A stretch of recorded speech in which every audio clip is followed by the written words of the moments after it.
Guys, welcome back to my channel official Unisha theatre. So আজকে বানাবো আমরা হলো পিৎজা অ্যান্ড এখন আমি ময়দা কেন ছেঁকতে কি হয় চাল বা ময়দা, কেন এই যে হলো ময়দার প্যাকেট অ্যান্ড এই যে আমাদের চালের জিনিস যা লাগবে চলো চিনি দেখা হচ্ছে চালার পরে। তো গাইস এদিকে হলো আটা মাখা মানে ময়দা যেটা ছিনেছিলাম ওটা ছিনেছি অ্যান্ড মানে ছেনা হয়নি, কি বলছে আমি চেলেছি মাটা। এখন থেকে অনেক পোকা বেরিয়েছিল, এগুলো ফেলে দেওয়া হয়েছে। এবারে লবণ আর চিনি দেওয়া হয়েছে, সেটাকে এখন মিক্স করে নিচ্ছি।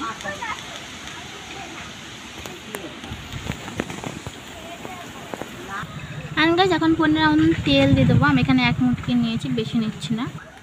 এবার এটাকে মিক্স করে নেবো ভালো করে। তো গাইস এখন দিয়ে দেবো জল, হালকা হালকা করে, বেশি জল দেবে না, হালকা হালকা করে মাখতে হবে। এখানে যে আমাদের ইসের জন্য মানে পিৎজার জন্য যে আটা মানে ময়দাটা হবে সেটা কিন্তু একদম আঠা আঠা করে করবে, যাতে হাতে লেগে যায়। দেখো হাতে কিন্তু লেগে যাচ্ছে। এইভাবে করে এখন আমাদের ময়দাটা অনেকটা ছেনা হয়ে গেছে। এভাবে আমি 15 মিনিট মতন এটাকে কোনো প্যাকেট বা কোনো কিছু ঢাকাতে রেখে দিতে হবে। অ্যান্ড তারপরে আমি তো দোকানে সবজি কেটে নেবো। চলো ঢাকা দিয়ে যাক। গাইস ফার্স্ট অফ অল আমি একটা জিনিস ভুলে গেছিলাম, দই দেওয়ার কথা, টক দই আর হলো বেকিং সোডা দেওয়ার কথা। তো আমি তারপরে আবার মেখেছি, দেখো আবার মাখার পরে এখন ঢাকাতে রেখে দেবো।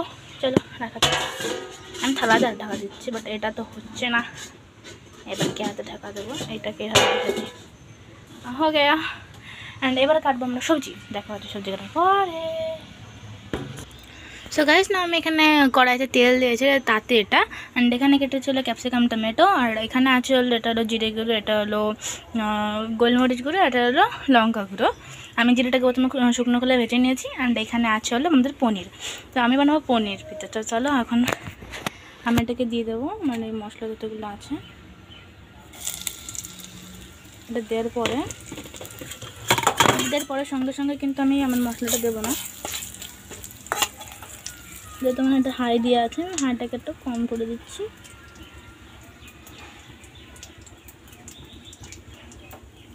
অ্যান্ড দেন দিয়ে দেবো পনির।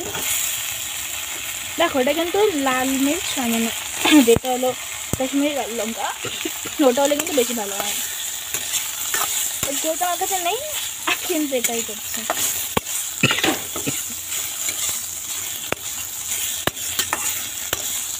ভালো করে ভেজে নিতে হবে এটা। চলো আমি ভেজে নিই ভালো করে। ঠিক আছে, আমি কিন্তু এটাকে লাল লাল করে ভেজে নিয়েছি, এইভাবে তোমরা দেখতে পাচ্ছ, কিন্তু আমার একটু লালটা এখানে কম, সেটার জন্য দেখা যাচ্ছে না বেশি ভালো করে। নিচে করা হয়ে গেছে, এখন এটাকে নামিয়ে নেবো। চলে আসলাম অ্যান্ড এখন এটা হলো এটাকে ছেনতে হবে ভালো করে। কারণ করে দিকে আমার পনির করা হয়ে গেছে, ভাজা হয়ে গেছে, আর এদিকে যা আশেপাশে করা হয়ে গেছে। চলো এটাকে ভালো করে ছানাতে হবে। তো গাইস এদিকে কিন্তু আমার ডোটা কমপ্লিট হয়ে গেছে। এটা কেকের মধ্যে যদি ফুলে নেয়, এটা দিয়ে কিন্তু আমি ফোক দিয়ে একটুখানি কাটাও করে দেবো।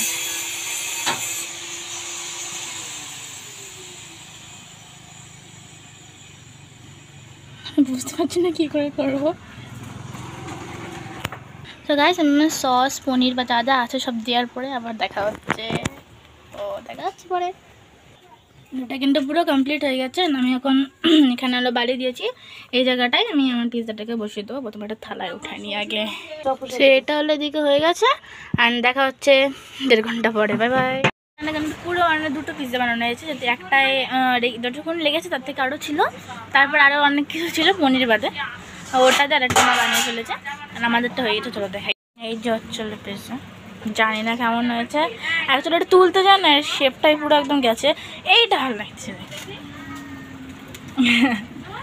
এখন রিভিউ দেখতে হবে, দেখি সবার রিভিউ কেমন হয়। ম্যাডাম বসে মানে আমার ভাইকে যে পড়া, এই যে আমার ভাই, দেখো নাও খেয়ে বলেন কেমন হয়েছে।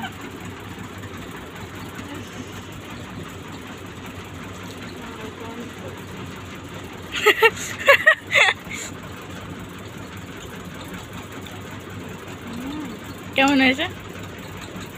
কেমন মাথা নাড়াচ্ছে। ওকে উনি রিভিউ দিচ্ছে একদম ঠিক আছে। ভাইকে একটা দাও। ভাই তোমার পিৎজা। ও দেখে মনে হয় মন ভরে গেছে, ও মনে হয় খাবে না। খাও একটুখানি খাও। কেমন হয়েছে?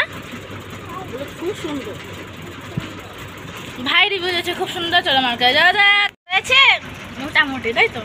মোটামুটি মোটামুটি মানে ঠিক আছে, চলবে আর কি। তো দেখা হচ্ছে পরের ব্লগে। Bye bye, thanks for watching.